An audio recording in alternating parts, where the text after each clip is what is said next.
मैं ये जानना चाहता हूँ कि कोई इंसान अगर अपनी कुंडली दिखाना चाहता है, राइट, तो उसको किन चीज़ों का ध्यान रखना सबसे ज़्यादा ज़रूरी है? क्योंकि कहते हैं कि घर के लोगों की भी एक बहुत ही ज़्यादा इम्पोर्टेंस होती है जब आप अपनी खुद की कुंडली दिखाने जा रहे हो। Is it true? Interlink destiny नाम का कंसेप्ट होता है। ओके। ठीक है, पर अगर डेस्टिनी इतनी इंटरलिंक्ड होती तो एक जो कर्म करेगा उसका रिजल्ट दूसरे को मिल जाता। कितनी रेयर कंडीशंस में ऐसा होता है कि एक ने कुछ पहना, फॉर एग्जांपल कोई स्टोन पहना जी। इफेक्ट दूसरे पे आया, बहुत रेयर। तो इंटरलिंक्ड डेस्टिनी का कंसेप्ट है। पर मैं एक चीज जरूर बोलूंगा, हर रिलेटिव, हर घर वाले को एक प्लैनेट असाइंड है। ठीक है। दूसरा मैं ये सजेस्ट करूंगा कि जिसने भी अपने घर वालों को हैंडल करना सीख लिया वो पूरी दुनिया को हैंडल करना सीख सकता है। जैसे लोग आपको अपने घर पे मिलेंगे उसी का एम्पलीफाइड या डिग्रेडेड वर्जन आपको बाहर के लोग मिलेंगे। अगर आपने अपने घर वालों को डिसाइफर कर लिया, इसका टेम्पर थोड़ा ज्यादा है, इसको इससे मुझे ऐसे बात करनी है, इसका ईगो थोड़ा ज्यादा है, इसको मुझे ऐसे बूस्ट करके काम निकलवाना है, इसका ये सिर्फ प्यार से ही मानता है, ये सिर्फ डांट से ही मानता है। अगर आप अपने घर वालों को समझ गए ना, आप दुनिया समझ गए। वाह। और उसको समझने के लिए आप एस्ट्रोलॉजी का पूर्ण रूप से सहारा ले सकते हो। मतलब दैट इज अ थिंग, पर ये इज अ डिफरेंट थिंग जो मैं बताना चाहता हूँ। नहीं, मैं उसी पर्सपेक्टिव को कैरी फॉरवर्ड कर रहा हूँ। I will come to it. But मेरा कहने का मतलब है, अगर आपने अपने घर वालों को हैंडल करना सीख लिया, उसी का एम्पलीफाइड वर्जन आपको बाहर क्वांटिटी में लोग मिल जाएंगे। आपको और कुछ नया सीखने की जरूरत नहीं है। जो बुक पढ़ी है, how to influence win friends and influence people, no need to read it. कोई ज़रूरत नहीं है। अपने घर वालों को, पापा को कैसे हैंडल करना है, मम्मी को कैसे हैंडल करना है, सीख लो, बाहर सब हैंडल कर लोगे। अब कमिंग टू एस्ट्रोलॉजिकल पार्ट, दुनिया की सबसे बड़ी रेमेडी जो आज तक बनी है और बनेगी, अपने सूर्य और चंद्रमा को प्रबल करना ही है। सूर्य माता, सूर्य पिता, चंद्रमा माता। अगर आप अपने पेरेंट्स को रिस्पेक्ट करते हो जैसे करे जाने चाहिए, वो उनकी बातें, आई एम नॉट सेइंग कि वो बिल्कुल सही होते हैं हमेशा, बट अपने वे में आपको कुछ करने की जरूरत नहीं है। अगर आपके माँ बाप आपसे खुश हैं, जरूरी नहीं है वो आपकी सही बात पे ही खुश हो, कई बार वो आप कुछ सही भी कर रहे हो। तो फॉर एग्जांपल कोई इंसान अपना कंटेंट क्रिएशन करना शुरू करता है, लोग उनको चाहिए कि भाई नौकरी करे, तो वो खुश नहीं होंगे, पर आपको पता है यू आर राइट। उनका दिल नहीं दुखा रहे हो आप किसी भी वे में, इंटेंशनली, अनइंटेंशनली तो हर वी आर ह्यूमन बींग्स। उसको दैवीय शक्तियों से भी ऊपर की शक्ति मिलती है एस्ट्रोलॉजी। और इसमें कितना, शुरू में हमने बात करी, सूर्य और चंद्रमा को प्रबल कर लिया तो हो गया, माता और पिता को खुश कर लिया तो हो गया बस।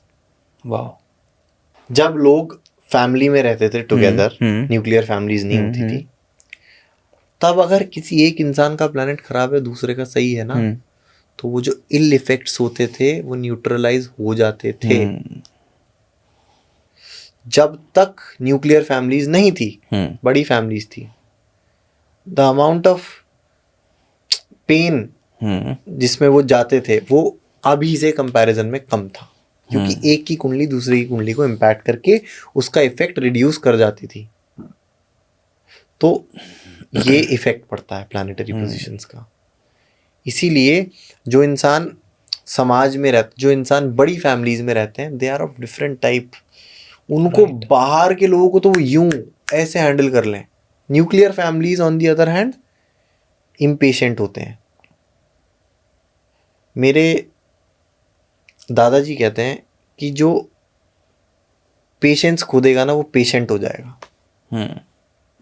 अगर आपने पेशेंस मास्टर कर लिया, आप सब मास्टर कर लोगे। तो बड़ी फैमिलीज आपको वो सिखाती हैं, वैल्यूज सिखाती हैं, रिस्पेक्ट करना सिखाती हैं। ऑटोमेटिकली आप रिस्पेक्ट करते हो। जब आप रिस्पेक्ट करते हो, आपका वो ग्रह ठीक हो जाता है बस। वाह। बट आपने एक जगह पे भी बात बोली, मेरे दिमाग में ना वो बहुत सारे थॉट्स कॉन्स्टेंटली चलते हैं कि इन सब किताबों की कोई ज़रूरत नहीं है अगर आपने जीवन जी लिया। यस। जी लिया, एक्सपीरियंस कर लिया रियल लाइफ सिनेरियोज के अंदर चीज़ों को, फिर किताबों की ज़रूरत क्या है? अब मैं इस बात पे आता हाँ। हूँ। 2 चीज़ें हर किसी इंसान को प्रैक्टिस करनी चाहिए, रीडिंग और रनिंग। रनिंग इसलिए कि जब आप बिना हेडफोन्स के रनिंग करते हो तो आपकी और आपके माइंड की डायरेक्ट कॉन्वर्सेशन होती है, कोई नहीं होता बीच में तीसरा। राइट। बोलेगा रुक जा, अब बोलोगे नहीं नहीं नहीं अभी कंटिन्यू करना है। तो running teaches you how not to give up when the times get hard. Right. Running is the most raw form of exercise, करनी ही चाहिए। Second thing is reading. It is because कि आपके पास लिमिटेड ईयर्स होते हैं, आप हर चीज खुद डिस्कवर नहीं कर सकते। आपकी जो भी चीज है वो कहीं ना किसी ने फेस करी होगी और बुक में लिखी होगी। अगर आप उसको पढ़ लेते हो तो आप इतनी बड़ी प्रॉब्लम से इतनी जल्दी निकल जाओगे।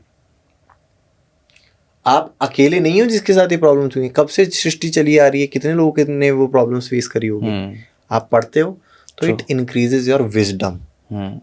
आपका जो दिमाग खुल जाता है, तो दिमाग खुल जाता है तो हर डायरेक्शन में आप सोच सकते हो जल्दी जल्दी, और जितने डायरेक्शंस में आप सोच सकते हो उतना जल्दी आप डिसीजन ले पाओगे, उतना अच्छे से आप डिसीजन ले पाओगे। अब सवाल रहा कि बुक क्यों पढ़नी चाहिए। बुक इसलिए पढ़नी चाहिए कि हर इंसान को सब पता होता है कि वो क्या सही कर रहा है क्या गलत कर रहा है। एवरीवन नोज इट अंदर से। अग्री। हर किसी को हर चीज का ज्ञान होता है ऑलरेडी बेसिक, बट बुक्स पढ़ के इंसान को वो ज्ञान याद आता है। तो books are like Jamwant for Hanuman ji. वो आपकी शक्तियां आपको याद दिलाती हैं। That is it. That's where we started also. Yes. कि क्यों पढ़ रहे हो? Yes. Just to create a recall for myself. Yes. कि भाई पता तुझे है, उसको रिवाइज कर ले, यस। फिर से समझने की कोशिश कर ले, and it gives you energy. एक अलग ही उसकी एक अलग ही ऊर्जा है। यस। एंड मेरा एक और पर्सपेक्टिव है इस चीज को लेके कि इंसान जीवन में सब कुछ सीख सकता है, ठीक है, बट जब आप एक जगह पे हो, राइट, इफ फॉर से I am in this room, मैं सिर्फ इस रूम के अंदर जो है उसी को समझ सकता हूँ। बट जब मैं किताबों में डूब जाता हूँ या मैं पढ़ना शुरू कर देता हूँ तो मैं अपनी लाइफ के एक्सपीरियंसेस जो मैं ले रहा हूँ उसके साथ साथ मैं औरों की लाइफ के पर्सपेक्टिव और चीज़ों को भी समझने की कोशिश कर रहा हूँ। तो मेरी नॉलेज सिर्फ एक जगह तक सीमित नहीं है। That's what I told you ना। हाँ, दिमाग खुल जाता है। दिमाग खुल जाता है। बस आप यहाँ बैठे हो और आप रॉक्सी नफूसी के थॉट प्रोसेस को समझने की कोशिश कर रहे हो कि वो क्या कहना चाह रही है। आप जेम्स क्लियर के थॉट प्रोसेस को समझने की कोशिश कर रहे हो कि उसके क्या एक्सपीरियंसेस थे। पता आपको भी है वो चीज, बट आपने उसके पर्सपेक्टिव से उस चीज को समझने की कोशिश करी। हो सकता है कि आपको और ज्यादा क्लैरिटी आ जाए। तो I think reading and running yes are two things जो इंसान को लाइफ में डेफिनेटली करनी चाहिए। यस। मतलब मैं अभी पिछले 8-9 महीने से I started running, not like कि मैं बस सुबह निकला और रन कर रहा हूँ। I have ran more than 10Ks, right. तो मुझे पर्सनली एक्चुअल में ये चीज़ महसूस हुई कि जब आप भाग रहे होते हो ना तो आपका माइंड, बॉडी और सोल जो कनेक्शन है वो काफ़ी ज़्यादा लाइन होते हैं, क्योंकि आप खुद से बातें कर रहे होते हो उस टाइम पे। इतनी क्लैरिटी होती है ना माइंड के अंदर।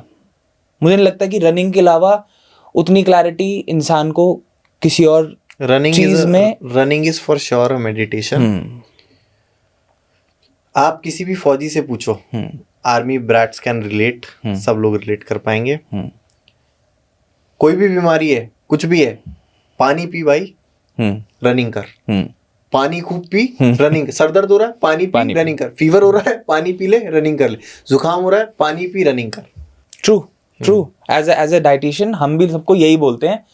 कोई आके कहता है ना कि यार पतला होना है, क्या करना है? मैंने कहा, पानी पियो, एक्सरसाइज करो।